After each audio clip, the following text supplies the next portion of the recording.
Thank you all. I need this to be lower, and I will make it 50 only.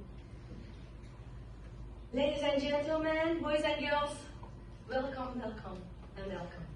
We are all together again tonight. We have truly marvelous gathering of extraordinary individuals. Yours truly, you yourselves, and our guests at the panel. Ready to embark on an evening of hope, joy, and delightful conversations. And how our the future could look like. Because there are members of Parliament here, members of European Parliament here tonight, which are not sharing the same idea, or might not share the same idea, but they all share the idea of the human being and the safe human being on earth and the human rights.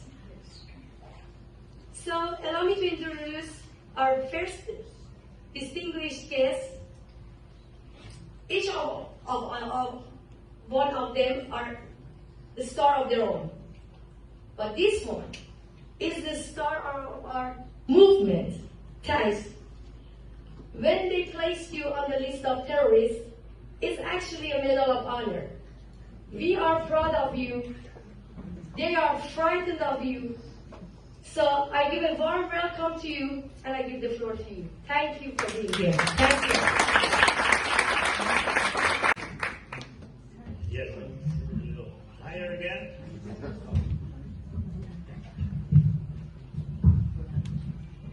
Like that. Excellent. Dear friends, it's great to be here, and it's an honor. You know that there's nothing to be afraid of me, and it's also too much honor that what you gave me in your introduction. But thank you very much, very kind. It's an honor to be with you on this special day, and also a very important day. And it's important that we are here together as we are sitting here, because this is indeed, as was said in the introduction, something that does not have political boundaries. The fight for human rights, the fight for a decent and normal life where you can choose with whom you want to be, how do you want to live your life, that is universal.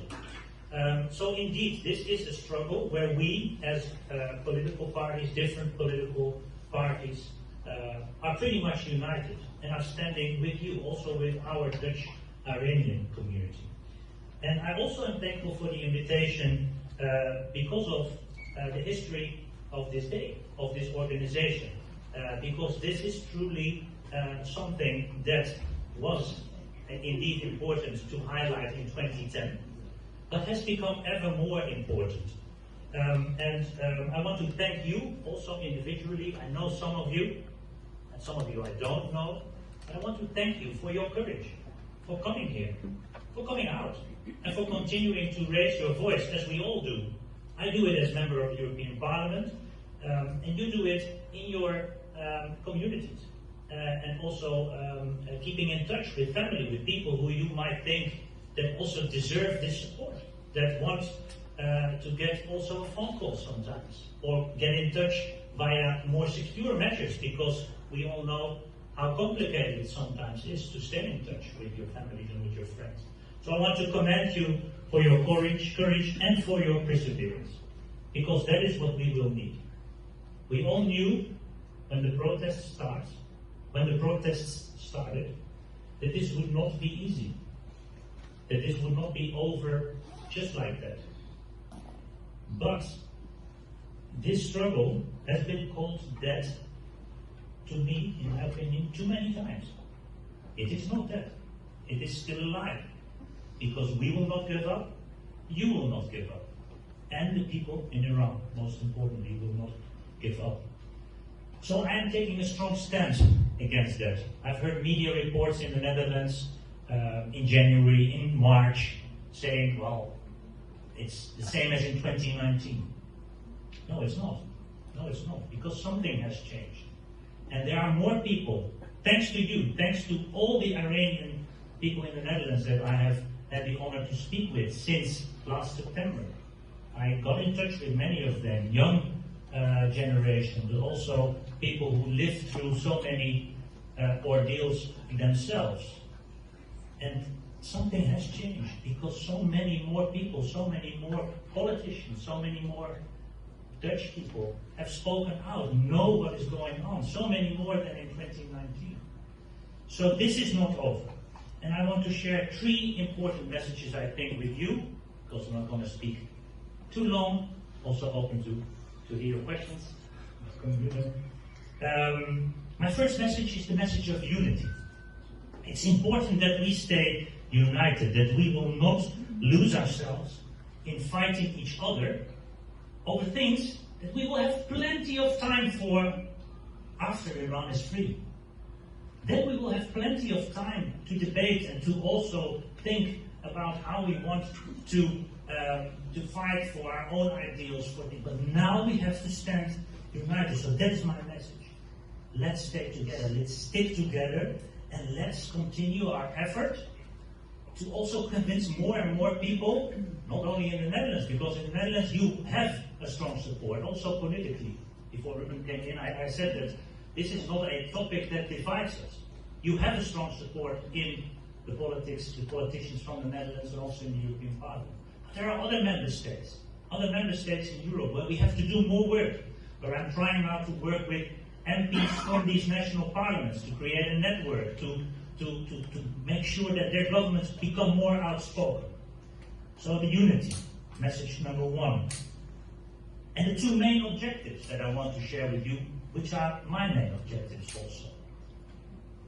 The transnational repression.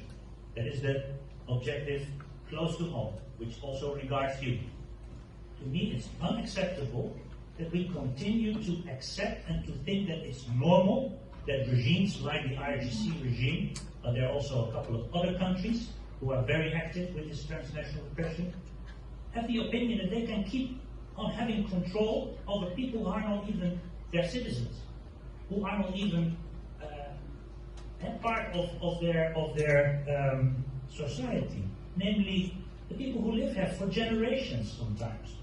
So this transnational repression and normalizing it, accepting that these things happen, must stop. And I'm thankful that the Dutch government took an initiative, pressured also by people of your community, also by Uyghur community, Belarusians, Moroccans, to really take a little bit of a stronger position against that. But it's not enough yet.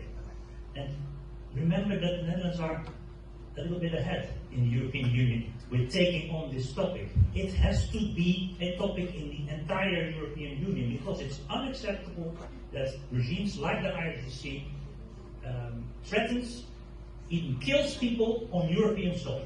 These are European citizens, and that was the message that was given to me also by a couple of young Iranians back in October.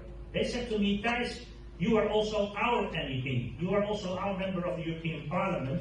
You have to stand up for our civil rights, whether I have an Iranian or non-Iranian background. And they are right. They are right. So that is my first main objective, to fight that transnational repression. And the second, of course, is to continue our support to the Iranian people. And for me, it's very simple. The country is not its regime. The country is not the possession of the IRGC or the regime. Iran belongs to the Iranian people. And I think that message has come across. That message has come across also with many people in the Netherlands.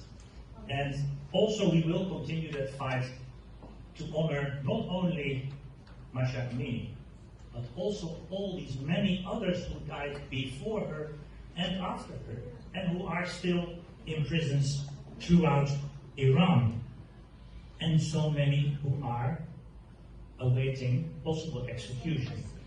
I myself have adopted a prisoner already back in December. I now adopted another one.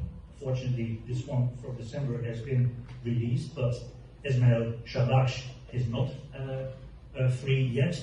I also tabled the amendment in January, the amendment that was in the European Parliament adopted with a majority, a super large majority, in the report on the European foreign policy, the amendment that the European Parliament called for listing the IGC on the European terrorist list. I continued, because I'm not the kind of politician, and that's probably what was noticed also in Tehran, that just does one thing. No, I started to write letters with my colleagues to the chair of the European Council, Minister Billström from Sweden, and we will send another letter to the incoming presidency of Spain, because this topic needs to stay on the agenda, and we will keep it there together with the help also of the Dutch Minister of Foreign Affairs, who is active on that. We will not stop. You will not stop. That has to be the message today from this small group, but we are with so many. It's not just us here today. It's all your families, it's all your friends, it's my friends that I tell about the new friends I have now in the Iranian community in the Netherlands, but also throughout Europe. So we will not stop, you will not stop. And someday in the future, nobody will risk to be arrested when we will dance together in front of Azadi Tower. And I may also maybe go there again then, because now I cannot travel, so I hope to be there. But that is the dream that was handed to me by someone also from the Iranian community. And that is the dream we need to keep alive. The dream that we need to keep alive is that there will be one day that nobody will have to be afraid to be arrested for dancing or for just standing and enjoying what we are seeing and what we are celebrating together, freedom. So that is my wish for today. It's a serious evening, of course, but I also hope that we together, holding each other, will stay and will remain hopeful. Because there is hope also for the people imprisoned now today. We are standing behind them. We will keep fighting. We will not stop. You will not stop. Zendigi Azadi.